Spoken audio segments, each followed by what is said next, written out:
नमस्कार दोस्तों, भाइयों, बहनों एवं प्रिय मित्रों, आप सभी लोगों का स्वागत इस वीडियो में मैं करता हूं। पूरे विश्व में आप लोग किसी भी जगह पे से सुन रहे हो, कहीं से भी, पूरे ब्रह्मांड में, पूरे ही दुनिया में कहीं से भी आप लोग मुझे देख रहे हो और सुन रहे हो, तो आप सभी लोगों का स्वागत करता हूं मैं इस वीडियो में आने के लिए। दोस्तों, जैसा कि मैं आप सभी को बताना चाहता हूं, इस वीडियो में मैं आपको बताऊंगा एक रिक्रूटमेंट बड़े स्केल पर आउट हुआ है, जो कि इंडिया देश के बिहार स्टेट से आउट हुआ है, जिसके अंदर बीपीएससी यानी बिहार में जो पब्लिक सर्विस कमीशन है, BPSC, Bihar public service commission, ठीक है, बीपीएससी द्वारा एक रिक्रूटमेंट आउट हुआ है आप सभी के लिए, जिसके अंदर यहाँ पर टीचर्स रिक्रूटमेंट हो रहा है, जिसके अंदर बोला जा रहा है कि ये थर्ड फेज़ है, मतलब कि तीसरा रिक्रूटमेंट है बिहार राज्य में और टीचर्स के लिए, ठीक है। इससे पहले दो रिक्रूटमेंट बिहार स्टेट करवा चुका है, जिसको फेज़ 2 और फेज़ 1 यानी टीआरई 1 और 2 नाम दिया गया था बिहार राज्य द्वारा, स्टेट गवर्नमेंट द्वारा, यानी बी। अब ये बिहार में जो आपका टीआरई 1 और 2 मतलब है टीचर रिक्रूटमेंट एग्ज़ाम 1 और टीचर रिक्रूटमेंट एग्ज़ाम सेकंड, अब ये थर्ड एग्ज़ाम हो रहा है दोस्तों, जिसके लिए नोटिफिकेशन आप सभी के लिए आ गया है। इंडिया देश के जितने भी लोग इस वीडियो में मुझे सुन रहे हैं, वीडियो में एंड तक रहना, सभी लोगों को सारी जानकारियाँ क्लियर होंगी। इंडिया देश, भारत देश का हर एक कैंडिडेट, हर एक नागरिक इन वैकेंसियों पर फॉर्म भर सकता है, ठीक है। टोटल एक बार वैकेंसियाँ भी लोगों को क्लियर कर दे, हम शुरू में ही क्लियर कर देते हैं इस वैकेंसी को। इसके आसपास वैकेंसी आएंगी, देख लेना आप लोग, देखिए।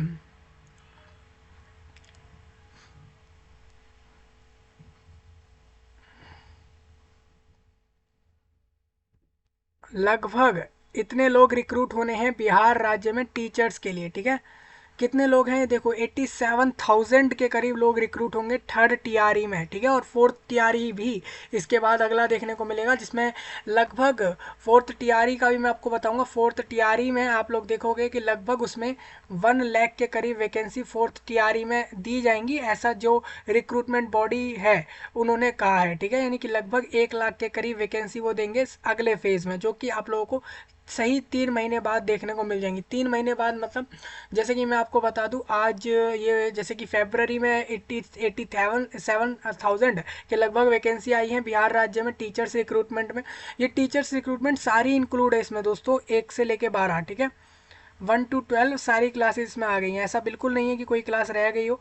एक 1 to 12 यानी कि स्कूल्स में जितनी भी क्लासें होती हैं, यानी कि पीआरटी, टीजीटी और उसके बाद पीजीटी, ये तीनों ही लेवल की रिक्रूटमेंट आ गई है। चाहे वो स्पेशल टीचर का हो, जो कि स्पेशली आपको पता ही है, जो कि डिसेबल्ड लोग होते हैं उनको पढ़ाने के लिए, या फिर किसी और चीज़ के लिए स्पेशल टीचर रिक्रूट होते हैं। मैं सारी चीज़ें आप लोगों को बताऊंगा। वो स्पेशल टीचर ही किस लिए रिक्रूट होते हैं, वो उनको किस चीज़ पर काम करना होता है, वो सारी चीज़ें मैं आपको बताऊंगा। टोटल आप ये समझिए कि 1 से 12 क्लास तक के हर क्लास पर रिक्रूटमेंट होगी स्कूल्स में।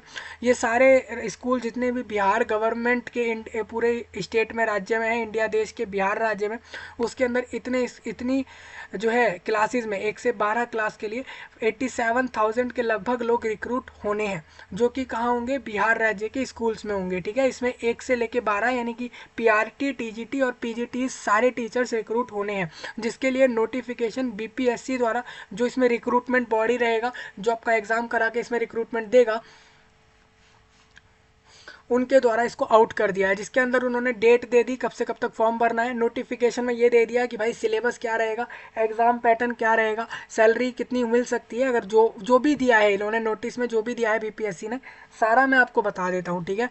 कि इसमें इन्होंने ये बताया है, इसमें जो एग्ज़ाम होगा उसका पैटर्न कैसा रहेगा, और ये इसके बाद रिक्रूटमेंट के बाद आप लोग किधर रिक्रूट होकर जाओगे वो बताया। मतलब फॉर्म भरने से लेकर वैकेंसियाँ मिलने तक का सारा प्रोसेस एक ही नोटिस में दे दिया गया है, ठीक है। तो इस वीडियो में आपको पूरा नोटिफिकेशन बता रहा हूँ, कोई भी आपका इसके बाद कोई डाउट रह जाए तो आप बाद में बता सकते हो। इस वीडियो में हम पूरा नोटिफिकेशन डिस्कस कर रहे हैं। ये सारी वैकेंसियाँ बिहार राज्य में जाएंगी इंडिया देश की। अगर आप पूरे इंडिया में किसी और जगह से होंगे, ठीक है, तो आप लोग इधर ही जाके इन वैकेंसियों को लेकर जॉब करोगे, आपका एग्ज़ाम भी इन्हीं जगहों पर होगा, ये बिहार में ही सेंटर्स होंगे। हालांकि आप लोग पूरे इंडिया से फॉर्म इसमें भर सकते हो अगर आप इंडिया में रहते हो, प्लस आप लोग इसके लिए अगर एलिजिबिलिटी रखते हो, क्वालिफिकेशंस रखते हो, तो आप सभी लोग फॉर्म भर सकते हो। ठीक है, वैकेंसियों की संख्या 87,000 है, यानी कि लगभग लगभग इनको 87,000 के करीब लोग रिक्रूट करने हैं। और ये TRE 4 में आपको दिखाता चलूँ, TRE 4 इसको लोग कह रहे हैं, यानी चौथी बार जो टीचर रिक्रूटमेंट होना है बिहार राज्य में, इसमें इन्होंने बोला है कि 1 लाख लोग रिक्रूट होंगे। ठीक है, अभी इसका हम देखेंगे, इसका अभी मैं कुछ नहीं कह सकता क्योंकि ये अभी आया नहीं है, ये रिक्रूटमेंट आ गया है। ठीक है, हालांकि ये जो वैकेंसियों की संख्या है ये नोटिफिकेशन में नहीं दी है। अब ये जो है आर्टिकल्स से कहीं ना कहीं, हर आर्टिकल्स के जो सुनने में आ रहा है, और जो आपके यहाँ पर बड़े ऑफिसर्स हैं जो इसमें रिक्रूटमेंट कराएंगे, उनके द्वारा जो आपके पीसी हुए हैं प्रेस कॉन्फ्रेंस, उनसे कहीं ना कहीं पता लगा है कि जो वैकेंसियाँ रहेंगी वो इतनी हो सकती हैं, 87,000। अब इसमें जो एक्चुअल वैकेंसियाँ हैं वो मैं आपको तभी बता पाऊंगा जब डेटा आ जाएगा। अभी डेटा आपका नहीं आया, आप लोग मान सकते हो इसको आगे पीछे भी करो तो आप 80,000 प्लस तो कन्फर्म्ड मानो TRE 3 में। उसके ऊपर इतनी रहेंगी नहीं रहेंगी ये मैं आपको भी कन्फर्म नहीं कर सकता। ठीक है, जो मेरे पास आया है अभी, मेरे को अपडेट जितना भी आ रहा है उस हिसाब से मैं आपको बता रहा हूँ, तो 87,000 लोग रिक्रूट होंगे टीचर के पोस्ट पर। ठीक है, चलिए हम आपके साथ नोटिफिकेशन डिस्कस करेंगे। एक चीज़ और आपसे कहूँगा कि ये जो लिंक है ना वेबसाइट का, और साथ में जो नोटिफिकेशन लिंक है, और एक आपका जो इसमें डेट्स का लिंक, डेट का एक नोटिस दिया है इन्होंने कि कब कब क्या क्या होगा, वो सारा कुछ मैंने वीडियो के नीचे आपको दे दिया है, जिससे कि लोग आसानी से देख ले, कोई प्रॉब्लम ना है उनको इस चीज़ से जुड़ी हुई।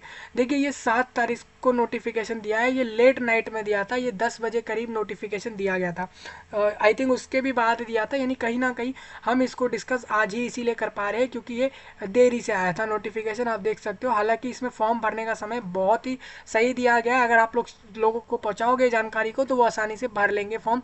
वैकेंसियाँ देखिए, लोग तो भर जाएंगे, वैकेंसी आराम से भर जाएंगी, क्योंकि अगर आप देखोगे ऑल इंडिया पॉपुलेशन कंपेरिजन करोगे ना इसके अंदर, तो उसके हिसाब से ये वैकेंसियाँ, तो उसके हिसाब से तो कुछ भी नहीं है। जैसे आपको बता दूं, ऑल इंडिया अगर इसमें लोग रिक्रूट होने के लिए एलिजिबल रख रहे हैं, तो इसका मतलब कहीं ना कहीं ये वैकेंसियाँ तो भर ही जानी है, कंफर्म्ड ये तो है ही। ठीक है, तो जितने लोगों को भरना हो भर लेना, दिया गया समय आपको दे दिया गया है, मैं आपको बता देता हूँ, और सारा कुछ इसके बारे में मैं यहाँ पर डिस्कस कर रहा हूँ। चलिए मैं आगे बढ़ूँगा डायरेक्ट। ये BPSC है आपका, बिहार लोक सेवा आयोग, ये आपका नेहरू पथ, बैली रोड, पटना जगह पर, राज्य में एक जगह है पटना, वहाँ से ये नोटिस आया है। और आपको बता दूं, बिहार में जो शिक्षा विभाग है एवं अनुसूचित जाति और एवं जनजाति, अनुसूचित जनजाति यानी कि SC और ST शिक्षा विभाग यानी कि एजुकेशन डिपार्टमेंट, और SC ST कल्याण विभाग में बिहार के अंतर्गत विद्यालय, मतलब बिहार राज्य में जितने भी अंतर्गत विद्यालय आ रहे हैं, विद्यालय में अध्यापक यानी कि टीचर्स के पदों पर नियुक्ति हेतु सुयोग्य भारतीय, यानी कि जो लोग भी एलिजिबल हों, जितने भी इंडिया के लोग इन वैकेंसियों पर एलिजिबल होते हैं, फॉर्म भरकर इन वैकेंसियों को ले सकते हैं। से विहित प्रपत्र में ऑनलाइन आवेदन आमंत्रित किए जाते हैं, यानी सभी लोगों को ऑनलाइन फॉर्म भरना है। ये तो क्लियर हो गया, BPSC साइट पर ही लिंक आएगा, वहाँ से फॉर्म भरना होगा। इसका फॉर्म फिलअप मैं आपको दूंगा जिससे कि आप लोगों को समझ आए अप्लाई कैसे करना है। ऑनलाइन ऑनलाइन ऑनलाइन आवेदन पत्र भरने से संबंधित तिथि मैं आपको बताता चलूँ। रजिस्ट्रेशन जो इसमें होना है, मतलब कि आप लोग 10 तारीख से 10 फरवरी से लेकर 23 फरवरी तक फॉर्म भर सकते हैं। इसके साथ साथ आप लोग विलंब शुल्क के साथ, मतलब कि अगर आप देर से फीस भर रहे हो और के साथ रजिस्ट्रेशन आप लोग कर सकते हो, एवं भुगतान की अंतिम तिथि आप लोगों को दी है 25 फरवरी। यानी कहीं ना कहीं ये कह रहे हैं कि अगर कोई कैंडिडेट 24 तारीख में जाएगा, 24 फरवरी को कोई जाता है और देखता है कि वो रजिस्ट्रेशन नहीं कर पा रहा है, तो उसको कहा जाएगा कि आप फीस भर दो, और फीस के साथ आप लोग से कुछ फीस चार्ज होगी, उसके बाद आप भी रजिस्ट्रेशन उस दिन कर सकते हो। मतलब कहना यह है कि 24 और 25 तारीख में रजिस्ट्रेशन जो करेगा उससे अलग फीस भी ली जाएगी, लेकिन जो फॉर्म का रजिस्ट्रेशन का प्रोसेस है वो मेनली 23 तारीख तक ही होगा। बाकी तो 2 दिन लेट फीस के साथ आप लोग जा सकते हो। ऑनलाइन आवेदन प्रारंभ करने की तिथि आप लोगों ने देख ली, और लास्ट फॉर्म क्लोज हो जाएंगे ये 25 फरवरी को फॉर्म बंद होंगे, यानी कि 25 फरवरी के बाद कोई फॉर्म नहीं भरेगा, ये इन्होंने कहा है। और उपर्युक्त विज्ञापन के संबंध में अब मैं डिटेल्ड नोटिफिकेशन आप लोगों को दिखाऊंगा जो बीपीएससी ने अपने वेबसाइट पर दे दिया है। साथ में ऑनलाइन आवेदन भरने से लेकर डिटेल जो है कि कैसे भरा जाएगा वो भी नोटिफिकेशन में दिया गया है। ठीक है, अब मैं आपको बताता चलूँ, ये जो बीपीएससी में एग्जाम कंट्रोलर हैं उनके द्वारा यहाँ पर साइन कर दिए गए नोटिस पे और ये वेबसाइट पर डाल दिया गया है बीपीएससी पटना द्वारा।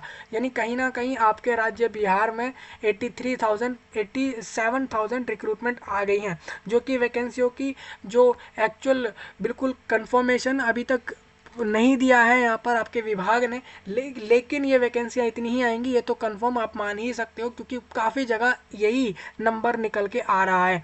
ठीक है, थोड़ा आगे बढ़ते हैं हम।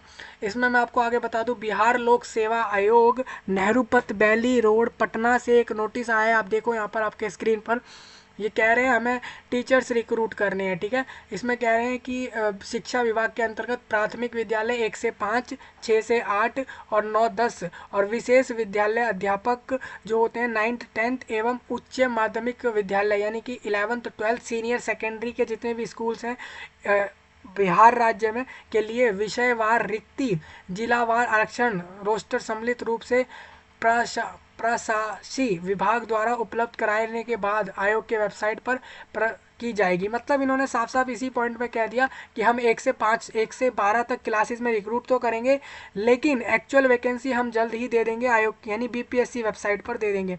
एक चीज़ और आपको बताता चलूँ, SC ST कल्याण विभाग के अंतर्गत 1 से 5 के विद्यालय जितने भी हैं, और इसके अलावा आप लोगों को बता दूँ 6 से 10 तक के जितने भी स्कूल्स हैं और 11-12 तक के विद्यालय अध्यापक पद के लिए आप लोगों को एक्चुअल वैकेंसी मिलेंगी जल्द ही। ठीक है, तो अभी इन्होंने बहुत सी चीज़ें नहीं दी हैं, सिर्फ फॉर्म भरने के लिए कह दिया है कि फॉर्म भर लो जाकर और आयोजित की जा सकती है। इन्होंने साफ साफ कहा है कि एक से ज़्यादा जो है चरणों में, यानी कि एक से ज़्यादा शिफ्ट हम कह सकते हैं, ये एक से ज़्यादा शिफ्ट में एग्जाम हो सकता है। मान के चलते हैं लोगों के फॉर्म ज़्यादा चले गए इस रिक्रूटमेंट पे, बेरोजगारी कारण हो सकता है, रोजगार नहीं मिल रहा, जॉब नहीं मिल रहा, वो अपने राज्यों में वैकेंसियों से परेशान है कि नहीं आ रही और बिहार में आ रही हैं, तो ऐसे में बहुत सारे अन्य राज्य के लोग या यूटी के लोग इधर शिफ्ट जाएंगे, इधर शिफ्ट करेंगे, वो इधर को जाएंगे एग्ज़ाम देने की चलो कोई नहीं हम बिहार में वैकेंसियाँ ले लें। ठीक है, तो इसके मैं आपको बता दूं ये एक से ज़्यादा शिफ्ट में एग्ज़ाम हो सकता है अगर फॉर्म काफ़ी ज़्यादा चले गए लोगों के तो। ठीक है, इस विज्ञापन हेतु इन्होंने ये कहा है जो आपकी एलिजिबिलिटी है, जैसे कि आप लोग सीटेट वाले हो, एस्टेट के अपियरिंग कैंडिडेट को सम्मिलित नहीं किया जाएगा। देखिए इन्होंने साफ साफ क्या कहा है कि आप लोग जितने भी सीटेट वाले हो, देखिए इन्होंने कहा है इस विज्ञापन हेतु लिए जाने वाले परीक्षा में जो एलिजिबिलिटी रखी है उसके लिए ये लोग कह रहे हैं सीटेट वालों को और एस्टेट के अपियरिंग वाले कैंडिडेट जो है को सम्मिलित नहीं किया जाएगा। अपियरिंग मतलब जैसे कि अभी पता ही आप लोगों को एस्टेट आप लोगों का होना है जो कि नहीं हुआ है, जो कि बिहार राज्य में होगा। सेम अभी सीटेट जो है वो हो चुका है, लेकिन सीटेट अपियरिंग मतलब जैसे कि अभी जो आने वाला सीटेट है यानी कि अगस्त वाला वो तो बिल्कुल नहीं आएगा। प्लस जो लोग सीटेट अभी दे चुके हैं उनके लिए इन्होंने कह दिया कि आप लोग अपियरिंग हो, हालांकि आपका रिजल्ट आपको देख के चलिए कि इसमें लास्ट डेट से अगर आपका पहले रिजल्ट आ जाए, मतलब कि 25 या 23 फरवरी से पहले अगर सीटेट रिजल्ट आ गया तो कहीं ना कहीं आप लोग ये कहकर कि हमारा रिजल्ट आ गया तो हम फॉर्म भर दें, तो ऐसा हो सकता है नहीं हो सकता, ये कंफर्मेशन मैं भी नहीं कर सकता। हालांकि ये लोग अपियरिंग वालों को मना कर रहे हैं। आपको इतना पता होना ही चाहिए कि सीटेट रिजल्ट आपका आने ही वाला है 1 हफ्ते के अंदर, तो अगर रिजल्ट आ जाता है और आप लोग फॉर्म भर पा रहे हो तो कहीं ना कहीं आप लोग ले लिए जाओगे। अगर लेकिन आप लोग फॉर्म नहीं भर पा रहे हो रिजल्ट आने के बाद भी, तो आप लोग फिर सीटेट वाले पिछले लास्ट साल जो आपका रहा था, जो आपके पिछले वाले यानी अगस्त 23 वाले सीटेट वाले तक तो फॉर्म भर सकते हैं। जनवरी वाला कंफर्मेशन मैं भी नहीं दे सकता, क्योंकि अभी विभाग ने भी यही कहा है आप अपियरिंग वाले फॉर्म नहीं भरोगे। हालांकि आप लोग एक बार देख लो रिजल्ट के हिसाब से आपका क्या होता है। दूसरा मैं बता दूं, शिक्षा विभाग तथा जो SC ST कल्याण विभाग के अंतर्गत सभी जितने भी विद्यालय हैं उनके लिए जो रिक्रूटमेंट होगी, भारत का नागरिक फॉर्म भर सकता है। प्लस विद्यालय अध्यापक के पद पर नियुक्ति हेतु राष्ट्रीय अध्यापक शिक्षा परिषद द्वारा उसका समय समय पर निर्धारित शैक्षणिक एवं प्रशैक्षणिक योग्यता धारित करता हो, वो मतलब कि उसके पास क्वालिफिकेशंस होनी चाहिए, वो एलिजिबल होना चाहिए उस पोस्ट के लिए हर तरीके से, उस सब्जेक्ट में उसके पास क्वालिफिकेशंस ऑल्सो। और ये ज़रूरी नहीं है कि वो राज्य सरकार द्वारा ही सर्टिफिकेट्स उसके वेरीफाइड हों उन चीज़ों के, वो ऑल इंडिया यानी कि सेंट्रल गवर्नमेंट द्वारा भी अगर वो वेरीफाइड सर्टिफिकेट्स हैं उसके तो वो फॉर्म भर सकता है। कहने का यही है कि सीटेट देखिए ऑल इंडिया फॉर्म भर सकता है कैंडिडेट, प्लस इन्होंने कहा है अगर आप 1 से 5 की वैकेंसियों को लोगे तो सीटेट पेपर 1 पास चाहिए इनको, या तो बीटेट पेपर 1 पास चाहिए, ठीक है। हाँ, क्योंकि ये बीटेड बिहार का होता है, सीटेड ऑल इंडिया होता है, इन दोनों को अगर किसी भी एक को पास कराए किसी कैंडिडेट ने तो 1 से 5 में वो जा सकता है। सेम 6 से 8 के लिए सीटेड पेपर 2 और बीटेड पेपर 2 मांगा जाता है। 9-10 के लिए एस्टेट मांगा जाता है जो कि एस्टेट का पेपर 1 लिया जाता है। सेम इसकी ये अलग है, ठीक है, ये आपकी पढ़ाई के अंदर ही है, लेकिन ये एलिजिबिलिटी टेस्ट होते हैं जो हर किसी को देने ही होते हैं। एस्टेट पेपर 2 लिया जाता है आपके 11th-12th के लिए, ठीक है। तो ये सब चीज़ें आप लोग एक बार ध्यान से देख लो। मुझे इतना उम्मीद है कि सभी लोग जितने ही फॉर्म भरने जाते हैं इन फील्डों में उनको ये चीज़ें पहले से पता होती है। हालांकि एक चीज़ और याद रखें, इसमें क्वालिफाइंग मार्क्स होता है, उतना अगर आपका नहीं आया तो ये लोग आपको नहीं लेंगे वैकेंसी पर, इतना ध्यान रखना, ठीक है। 2017 से इन्होंने ये कर रखा है कि सीटेट बीटेट में ये कहते हैं कि 60% मार्क्स कम से कम इनको चाहिए आपके उस एग्जाम में। अब सीटेट में अगर 60% हम लगाए तो करीब करीब आप देखोगे 15 नंबर उसका 10% हो जाता है, यानी कि करीब करीब 90 प्लस मार्क्स लिए जाएंगे सीटेट बीटेट वालों से। अगर आप रिजर्व हो तो 55% भी एक्सेप्ट होते हैं, ठीक है। ये सब चीज़ें आप लोगों के लिए पहले से ही फिक्स हैं गवर्नमेंट रूल्स में। दूसरा आगे बढ़ूंगा मैं, शिक्षा विभाग और जो भी आपकी रिक्रूटमेंट हो रही है उसमें आप लोग याद रखें कि 50% से अंक ज़्यादा आपके आए हों किसी भी क्वालिफिकेशन में, जो भी आप फॉर्म भर रहे हो जिस भी सब्जेक्ट पे। अगर आपके 45% से ज़्यादा आए हैं तो भी आप एक्सेप्ट हो जाओगे। अगर आपने जो है शास्त्र में द्विवर्षीय डिप्लोमा करा है, मतलब अगर आपने 2 साल का डिप्लोमा करा है उस फील्ड में, तो आप लोग तो हर लोग अपने अपने देख लें, हर किसी के लिए अलग अलग क्वालिफिकेशन है, सभी के लिए समान नहीं है। इसीलिए कह रहा हूँ कि इस नोटिस को अच्छे से देखें। तो एक बार इसको आप अच्छे से देखोगे तो आपको सारी जानकारी क्लियर हो जाएंगी, ठीक है। तो ये सारे पॉइंट मुझे उम्मीद है आप लोग एक बार इसको देखोगे अच्छे से। थोड़ा मैं इसमें आगे चलूँगा आप सभी को अगला पॉइंट दिखाने के लिए। देखिए इन्होंने बताया जैसे आपको मान लीजिए 9th-10th में शारीरिक शिक्षा यानी कि फिजिकल एजुकेशन के टीचर के तौर पर जाना है, ठीक है, 9th-10th के लिए। तो उसके लिए इन्होंने अलग क्वालिफिकेशन रखी है। उसके लिए कह रहे हैं कि एक वैकल्पिक विषय के रूप में आपने शारीरिक शिक्षा के साथ 50% के साथ आपने जो है स्नातक यानी बैचलर कर लिया हो, ठीक है। अथवा या फिर आपने एक वैकल्पिक सब्जेक्ट के रूप में अपने शारीरिक शिक्षा के साथ 45% के साथ आपने इसको इसी के साथ बैचलर पास कर लिया हो। तथा आपका जो है एसोसिएशन ऑफ इंडियन यूनिवर्सिटी या फिर इनमें से इंडियन ओलंपिक एसोसिएशन द्वारा मान्यता प्राप्त राष्ट्रीय या फिर राज्य के लेवल तक का आपने जो है खेल कूद में आपने जो है प्रतियोगिताओं में आप लोगों ने जो है एथलेटिक्स में सहभागिता भी आपने लिया होगा। मतलब आपने सिर्फ वहाँ पर सहभागिता मतलब हो जाता है कि आपने वहाँ पर भरा था फॉर्म, मतलब आप लोग उसके अंदर कंपटीशन में गए थे, हालांकि आप लोग एथलेटिक्स में जीते नहीं तो भी आप लोग फॉर्म भर सकते हो। तो ये कंडीशंस होती हैं, इसको एक बार रीड करें। देखिए फिजिकल एजुकेशन के लिए फिजिकल से ही जुड़ी हुई चीज़ें मांगेंगे, ठीक है। ऐसा नहीं है कि उससे कह देंगे कि भाई हिंदी में ग्रेजुएट हो तो आपको ले लेंगे, इतना नहीं होता। इंग्लिश में हो मैथ में हो ऐसा नहीं होता, हर एक कंडीशन रखी गई है। तो उसको एक बार सभी लोग ध्यान से देखें। म्यूज़िक सब्जेक्ट के टीचर भी रिक्रूट होंगे जो स्कूल्स में जाकर लोगों को म्यूज़िक से जुड़ी हुई चीज़ें सिखा रहे हैं। ललित कला के बारे में इन्होंने बताया है, नृत्य के विषय भी रिक्रूट होंगे। तो काफ़ी सारी पोस्टें यहाँ पर दी गई हैं। देखिए सोशल साइंस भी दिया है और सारे यहाँ पर दिए गए, तो एक बार अच्छे से आप लोग इस चीज़ को देख सकते हो। 11th-12th में क्या क्या रिक्रूट हो रहे हैं तो मैं आपको बता दूं। 11th-12th में फिजिक्स टीचर रिक्रूट हो रहा है, केमिस्ट्री इकोनॉमिक्स और कॉमर्स और बोटेनी और जियोलॉजी और मैथ। आपको बताता चलूँ ये जो सब्जेक्ट लिखा है इसको आपको याद रखना है। आपने अपना पीजी यानी पोस्ट ग्रेजुएशन कर रखा हो। अगर आप फिजिक्स के लिए जाओगे तो आप लोगों का अप्लाइड फिजिक्स या न्यूक्लियर फिजिक्स इनमें से किसी भी एक में आपका जो है पोस्ट ग्रेजुएशन होना चाहिए। अगर केमिस्ट्री में जाओगे तो बायो केमिस्ट्री और केमिस्ट्री वाला एक्सेप्ट करेंगे। तो इस तरीके से थोड़ा सा अच्छे से आप लोग देखोगे तो आप लोगों को सारा कुछ समझ आएगा कि किस तरीके से हमें क्या क्या क्वालिफिकेशन चाहिए।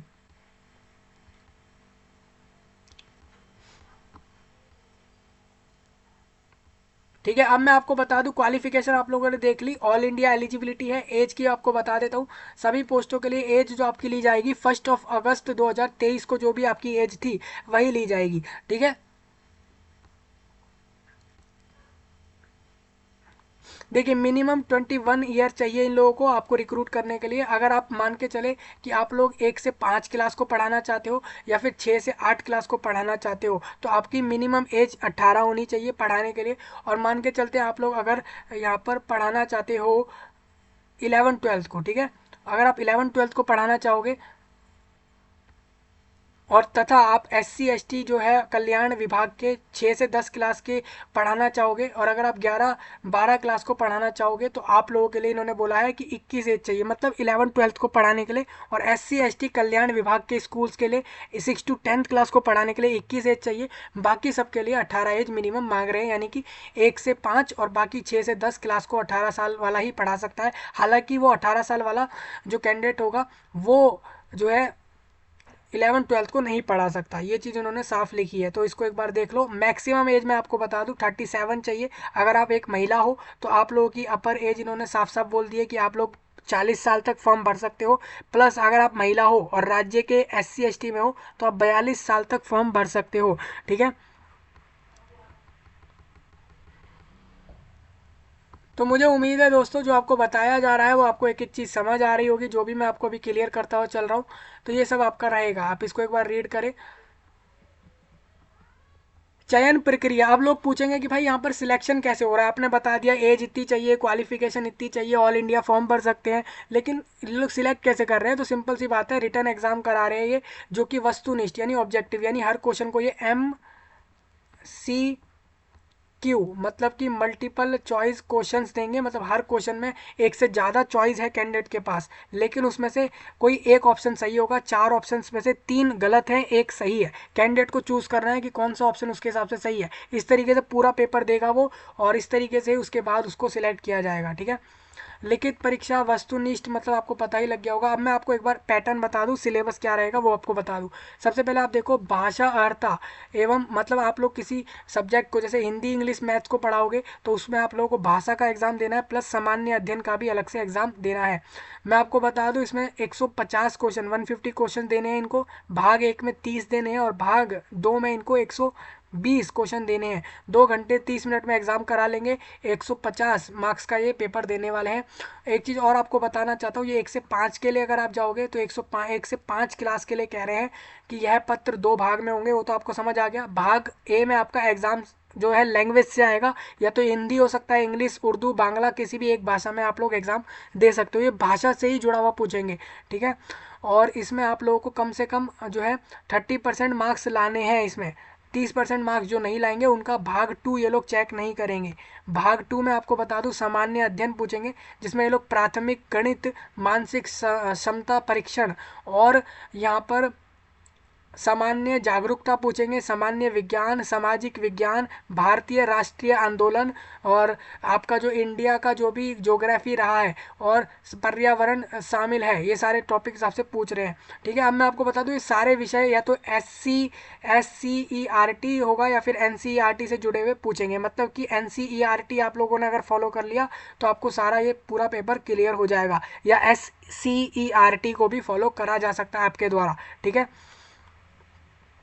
भाग 1 को मिनिमम पास करना जरूरी है, तभी भाग सेकंड चेक होगा 1 से 5 वालों के लिए भी और बाकियों के लिए भी। अब मैं आपको 6 से 8 वालों का पेपर बता दूं।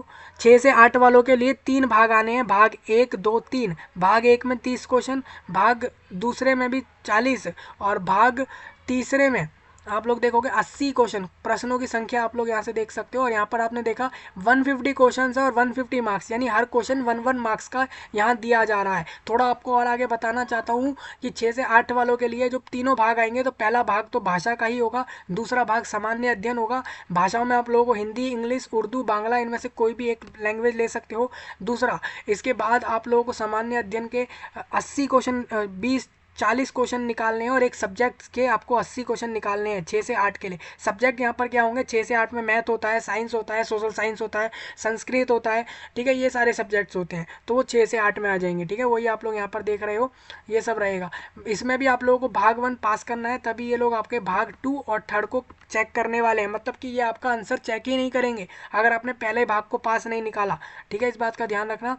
ये सारे पॉइंट लिखे हैं कि किसको कैसे कैसे सेक्शन निकालने हैं, कितने मार्क्स में निकालने निकालने हैं तभी वो आगे जाएगा। सेम आप देखोगे ये आपका सिलेबस आ गया 6 से 10 क्लास वालों के लिए, तो उससे भी जुड़ा आप लोग सारा पूरा एग्ज़ाम का पैटर्न देख सकते हो कौन कौन से टॉपिक आने वाले हैं। तो ये सभी के लिए रखा हुआ है, ये 11, 11, 12 वालों का रखा है, यानी कि 11, 12 वालों का यहाँ पर लिखा है। इस तरीके से रहेगा। भाषा क्वालिफाइंग है, आपको पास करना जरूरी है, और नेगेटिव मार्किंग इन्होंने कहा है नहीं होगा। चलिए भाई, ये रिलैक्सेशन है काफ़ी लोगों के लिए, ऑल इंडिया लोगों के लिए बहुत बढ़िया बात है कि 87,000 के लगभग लोग रिक्रूट हो रहे हैं, लेकिन नेगेटिव मार्किंग नहीं है। मतलब इस एग्ज़ाम में कोई क्वेश्चन का आंसर गलत करके भी आ जाए तो उसके मार्क्स नहीं कटेंगे, उसको सही वालों के नंबर मिल जाएंगे और गलत वालों पे 0 0 लग जाएगा। इस तरीके से उसके मार्क्स कैलकुलेट हो जाएंगे। ठीक है। मेगा सूची, अगर आप जानना चाहते हो कि मेरिट लिस्ट कैसे बनेगी, तो आपको सिंपल बताना चाहता हूँ। आपका जो रिटर्न एग्जाम होगा कि कुल जो भाग 2 और 3 में जो आपके मार्क्स आएंगे उसके हिसाब से मेरिट लिस्ट बनाएंगे। यानी कि भाग 1 सिर्फ पास करना है, भाग 1 यानी भाषा वाला चीज़ जरूरी ही नहीं है, सिर्फ उसको पास करना जरूरी है, उसको लिस्ट में नहीं डालना है इन लोगों को। ठीक है। अब एक चीज़ और ये कहते हैं साथ में कि देखिए यहाँ पर एक चीज़ और कह रहे हैं यहाँ पर कि लिखित परीक्षा जो आपकी हो रही है, कुल जितने भी मार्क्स की हो रही हो, हाँ मान के चलें आप लोगों के भाग 1 2 मिला के दोनों के कैंडिडेट, 2 से ज़्यादा कैंडिडेट के सेम मार्क्स हो रहे हैं, दोनों ही भाग 2 और 3 के मिलाकर, तो ऐसे में किसको ये लोग ऊपर रखेंगे? जो कैंडिडेट भाग 1 में भी अच्छे नंबर लाया होगा ये उसको मेरिट में ऊपर रखेंगे। मतलब मेरिट तो बनेगी भाग 2 और 3 से ही, हालांकि वहाँ पर भी कोई टाई केस होगा, बराबर लोग मार्क्स ला रहे हैं तो भाग 1 वाले ज़्यादा नंबर वाले को मेरिट में ऊपर कर दिया जाएगा। बस इतना ही है, कुछ इसमें चेंज नहीं है। हालांकि भाग 1 को देखना ही नहीं है, भाग 1 को तभी देखेंगे जब वो टाई केस में आएगा। ठीक है। साक्षात्कार होगा दोस्तों, इसमें इसमें साक्षात्कार नहीं लिया जाएगा। चलिए भाई, एग्ज़ाम दीजिए, पास करिए, एग्ज़ाम निकालने के बाद डायरेक्ट ये रिक्रूटमेंट आपके हाथ में। आपके जितने अच्छे नंबर आ जाते हैं उतने आसानी से ये मान के चल सकते हो आप लोग कि आपको ये वैकेंसियाँ मिल जाएंगी, आपको ये जॉब मिल जाएंगी। इसकी कट ऑफ ये सब चीज़ें आएंगी, क्योंकि कट ऑफ डिसाइड करना ज़रूरी है, क्योंकि सभी लोग अच्छे नंबर दे दें, अच्छे एग्ज़ाम दे दें तो हम सभी को नहीं ले सकते। जितनी वैकेंसियाँ हैं उस हिसाब से कट ऑफ देना जरूरी हो जाता है। आपको बता दूँ, साक्षात्कार मतलब हो जाएगा इंटरव्यू। इंटरव्यू यहाँ पर नहीं होगा, मतलब कि एग्ज़ाम निकालने वाले डायरेक्ट अपना लिस्ट में नाम देखकर रिक्रूट हो जाएंगे, ज्वाइनिंग लेकर स्कूल्स में जाकर पढ़ाना चालू कर सकते हैं। अधिमान्यता है यहाँ पर, वो आप देख सकते हो। तो ये सब चीज़ें आपकी लिखी हैं। अन्य निर्देश हैं लोगों के लिए, तो उसको भी एक बार देखिए। आरक्षण मैं बता दूं, आरक्षण सिर्फ बिहार राज्य के ही लोगों का होगा, जो भी रिजर्वेशंस में है उन्हीं का होगा इन वैकेंसियों में, अगर है तो। देखिए इन्होंने क्या लिखा है, ठीक है, वही लिखा है। देखिए आपको अपने सर्टिफिकेट्स प्रूफ करने हैं तभी वो आरक्षण मिल जाएंगे, मतलब कि आपकी ही वैकेंसी जो आपकी कम्युनिटी में आ रही है वो आपको तभी मिलेगी जब आप अपने डॉक्यूमेंट्स प्रूफ कर पाएंगे। हालांकि आप नहीं कर पाते हो तो आप लोगों को नहीं मिलेंगे उनके बेनिफिट, ये तो आप मान ही सकते हो। तो ये सब चीज़ें यहाँ लिखी हुई है। ठीक है। अब मैं आपको एक चीज़ बताता चलूँ, यहाँ पर इन्होंने पोस्ट कोड दे दिया। जैसे कि आप लोग फॉर्म भरोगे तो यूआर वालों का जो कोटी कोड है वो यहाँ पर ये रहेगा, यानी कम्युनिटी कोड 01 है, एससी वालों का 02, एसटी वालों का 03। आपको बता दूँ, जितने भी इंडिया में बिहार के बाहर वाले हैं ना, वो लोग इतना याद रखें कि वो लोग इस वाले वैकेंसी पर जा रहे हैं, वो इनमें से किसी पर भी नहीं जा रहे, इनमें से किसी पर भी नहीं जा रहे जो कि 2 से लेकर 6 में दिए हैं। ठीक है। और ये मुझे लगता है पता ही होना चाहिए, क्योंकि स्टेट लेवल का रिक्रूटमेंट है, ये स्टेट गवर्नमेंट रिक्रूटमेंट हो रहा है ये, इस वजह से। ठीक है। तो ये आपके लिए कुछ पॉइंट है, मैं उम्मीद कर रहा हूँ कि आप सब लोग ये सारी चीज़ें रीड कर लोगे, ये जो भी आपके लिए पॉइंट दिए गए हैं। हाँ लेकिन देखिए, साक्षात्कार तो नहीं होगा, ये तो क्लियर हो गया, लेकिन डीवी जरूर होगा, डॉक्यूमेंट सारे चेक होंगे। फॉर्म का फीस मैं एक बार लोगों को क्लियर कर दूं, जितने भी लोग यूआर हैं वो 750 रुपये पे करें, बाकी जितने भी लोग बच गए हैं वो 200 रुपये ही पे करें। एक चीज़ और आपको बता दूं, और 750 रुपये सभी को पे करने, सिर्फ बिहार राज्य के रिजर्व्ड वालों को सिर्फ 200 रुपये पे करने हैं।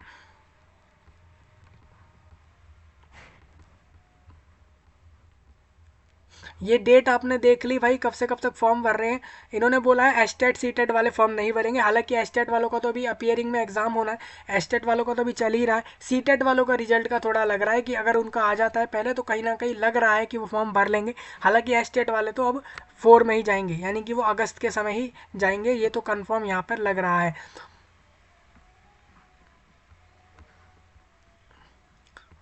तो यही आपका पूरा नोटिफिकेशन था दोस्तों, आपने देख लिया। महत्वपूर्ण निर्देश है आप लोगों के लिए, इसको भी आप एक बार थोड़ा रीड कर लें। ये 10-12 पॉइंट जो आपके यहाँ पर लिखे हुए हैं।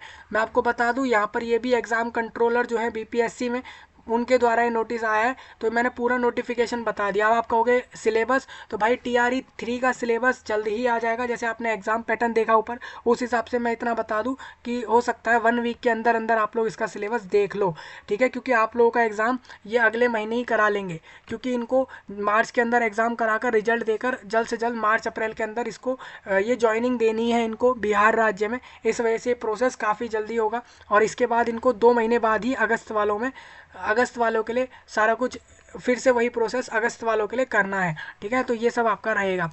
तो सिलेबस का मैंने आपको बता दिया, एग्ज़ाम की मैंने डेट भी बता दी कि 1 महीने के अंदर मार्च के अंदर कहीं ना कहीं कहा जा रहा होगा। और इसमें रिक्रूटमेंट की संख्या जो है वो 87,000 के करीब कही जा रही है लोगों की। दूसरा, ऑल इंडिया फॉर्म भर सकता है कैंडिडेट, ये क्लियर है। मिनिमम क्वालिफिकेशन यही होती है, कैंडिडेट किसी भी फील्ड का ग्रेजुएट हो। अगर किसी सब्जेक्ट में जा रहा है तो उस सब्जेक्ट की फील्ड का ग्रेजुएट हो। अगर उस सब्जेक्ट में ग्रेजुएट नहीं है तो ग्रेजुएशन के बाद वो DLED या BEd जैसे कोर्स पास आउट हो। हालांकि 1 से 5 के लिए BEd वाला नहीं जाता। दूसरा, वो CTET पास हो या फिर वो STET पास आउट हो, पिछले जितने भी बार हुए हैं उनमें से किसी भी एक में। और यहाँ पर BTET होता है, जो बिहार राज्य के लोगों के लिए ही होता है, ये भी एक्सेप्ट होते हैं। डिप्लोमा जो होता है इसके अंदर एलिमेंट्री एजुकेशन वाला, वो भी एक्सेप्ट होता है। तो इस तरीके से लोग जा सकते हैं इन वैकेंसियों को लेने, ठीक है। और इस एग्ज़ाम के बाद डायरेक्ट वैकेंसियाँ मिल जाएंगी। कोई डाउट आपका इसके बाद भी फिर भी लग रहा हो तो आप लोग कमेंट सेक्शन में बता सकते हो। मैंने आपको सारा कुछ क्लियर करा है, और यही था आपके इस नोटिफिकेशन में। और आप इस जानकारी को पूरे विश्व में शेयर करें, इंडिया के लोगों तक, एक एक लोगों तक। तब तक के लिए आप सभी का धन्यवाद।